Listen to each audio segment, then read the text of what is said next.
Vamos então falar da Noruega, pessoal. A Noruega é um país que fica no norte da Europa, faz parte da Península Escandinava, possui pouco mais de 5,6 milhões de habitantes. Para vocês terem noção, é uma população menor do que a cidade do Rio de Janeiro, e a sua capital é Oslo. Mas antes de falar da economia como ela é hoje, vale entender como esse país chegou ao seu modelo atual. A geografia da Noruega moldou completamente sua história econômica. Cerca de 70% do território é formado por montanhas, o litoral possui milhares de quilômetros recortados por fiordes e apenas cerca de 3% das terras são agricultáveis. Ou seja, a agricultura nunca poderia ser o principal motor econômico do país. A Noruega precisou olhar para o mar. Durante boa parte do século XX, sua economia era baseada principalmente na pesca, na navegação e na construção naval. Ao mesmo tempo, suas regiões montanhosas permitiram construir inúmeras usinas hidrelétricas, produzindo energia abundante e relativamente barata. Isso vai fazer muito sentido quando a gente chegar no conteúdo lá da frente. Essa energia ajudou a desenvolver indústrias como alumínio, fertilizante e metalurgia. Na década de 1960, antes mesmo da descoberta do petróleo, a Noruega já apresentava um elevado padrão de vida para a época. Instituições democráticas consolidadas, baixo nível de corrupção e uma economia relativamente diversificada. Ou seja, o petróleo certamente acelerou o desenvolvimento do país, mas encontrou uma economia que já possuía bases bastante sólidas. Percebam uma coisa interessante. Muito antes do petróleo aparecer, a Noruega já possuía uma população altamente qualificada, infraestrutura, tradição em engenharia marítima e instituições bastante consolidadas. Ou seja, quando a Noruega encontrou o petróleo encontrou um país que já funcionava. E isso fez toda a diferença. Em 1969 foi descoberto o campo de Ekofisk, um dos maiores campos de petróleo do Mar do Norte. A partir dali, a Noruega passou a explorar uma riqueza gigantesca que iremos abordar mais à frente. Hoje, toda essa estrutura econômica da Noruega produz um PIB de aproximadamente 530 bilhões de dólares por ano. Para efeito de comparação, o Brasil produz um PIB de 2,3 trilhões de dólares por ano. Em valores absolutos, nossa economia é aproximadamente 4 vezes maior. Mas como a população norueguesa é muito menor, o PIB per capita deles acaba sendo imensamente maior que o nosso. Antes de continuar, vale a pena fazer um esclarecimento importante sobre o PIB. Existem 3 maneiras diferentes de calcular o PIB de um país. Todos chegam exatamente ao mesmo resultado, mas respondem perguntas diferentes. Uma delas é a pergunta que responde acerca da ótica da produção do PIB. A pergunta que a gente faz para chegar à ótica de produção é: quais atividades geram riquezas dentro das fronteiras do país? Pela ótica da produção, a maior parte das riquezas produzidas na Noruega vem do setor de serviços, responsável por aproximadamente 60% do PIB. Aqui entram bancos, tecnologia, comércio, saúde, educação, turismo, transportes e diversos outros serviços. A indústria representa cerca de 38%, incluindo petróleo e gás, construção naval, fertilizantes, alumínio, entre outros. Já a agropecuária, pesca e silvicultura representam aproximadamente 2% do PIB. Apesar da pequena participação, a Noruega é uma das maiores potências mundiais na exportação de pescados, principalmente salmão.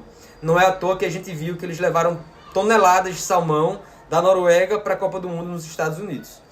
Curiosamente, o Brasil possui uma estrutura relativamente parecida.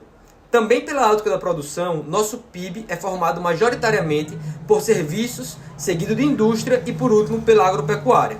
A principal diferença entre os dois países não está apenas na composição do PIB, está principalmente na produtividade, na complexidade econômica e no valor agregado dessas atividades. Voltando para a Noruega, talvez a decisão econômica mais importante de sua história recente tenha vindo depois da descoberta do petróleo em 69. Ao invés de gastar imediatamente toda essa riqueza, o país criou um fundo soberano. Hoje, esse fundo administra cerca de 2 trilhões de dólares, investidos em milhares de empresas e espalhadas pelo mundo. É o maior fundo soberano do planeta. Na prática, a Noruega transformou um recurso natural finito em patrimônio financeiro.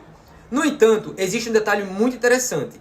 Muita gente imagina que esse patrimônio aumenta o PIB da Noruega. Mas não, o PIB mede apenas a riqueza produzida dentro das fronteiras do país. Como o fundo investe praticamente todo o seu patrimônio no exterior, A rentabilidade desses investimentos não entra no PIB norueguês. Ele aumenta a riqueza financeira da Noruega, mas não aumenta o seu PIB. É exatamente a diferença entre produzir riqueza e possuir patrimônio. Além disso, a Noruega estabeleceu uma regra fiscal bastante rígida. O governo procura utilizar apenas cerca de 3% ao ano, equivalente ao retorno real esperado do fundo, preservando o principal para as próximas gerações. Ou seja, o governo só usa o que ele tem de rentabilidade do fundo. O principal é preservado. Outro aspecto interessante é a tributação norueguesa. A carga tributária total da Noruega gira em torno de 41% do PIB, enquanto no Brasil ela fica próxima de 34% do PIB. Esse dado, no entanto, merece uma explicação. Quando dizemos que a carga tributária corresponde a 41% do PIB, isso não significa que 41% da economia seja formada por impostos. Significa que, ao longo do ano, o governo arrecada um valor equivalente a aproximadamente 41% de toda a riqueza produzida no país. Esse percentual inclui impostos pagos por pessoas físicas, empresas, consumo, patrimônio, folha de pagamento e diversos outros tributos. Quando olhamos para a tributação incidente sobre um trabalhador de renda média, a diferença entre o Brasil e a Noruega é menor, mas a Noruega ainda possui uma carga tributária maior. O dado que realmente chama atenção está na tributação do petróleo. As empresas que exploram petróleo e gás na plataforma continental norueguesa podem pagar uma carga tributária total de até 78% sobre os seus lucros. Isso acontece porque a Noruega entende que parte desse lucro não vem apenas da eficiência da empresa, mas também da exploração de um recurso natural pertencente à sociedade. Por isso, uma parcela significativa dessa riqueza retorna ao Estado e ajuda a financiar o Fundo Soberano. Aquele fundo lá que tem mais de 2 trilhões de dólares. Outra curiosidade é que muita gente acha que estourar a meta da inflação é uma exclusividade brasileira. A Noruega também vem estourando a meta da inflação. A meta deles atualmente é de 2%. Hoje, a inflação gira em torno de 3,1%, enquanto a taxa básica de juros está aproximadamente em 4,25%.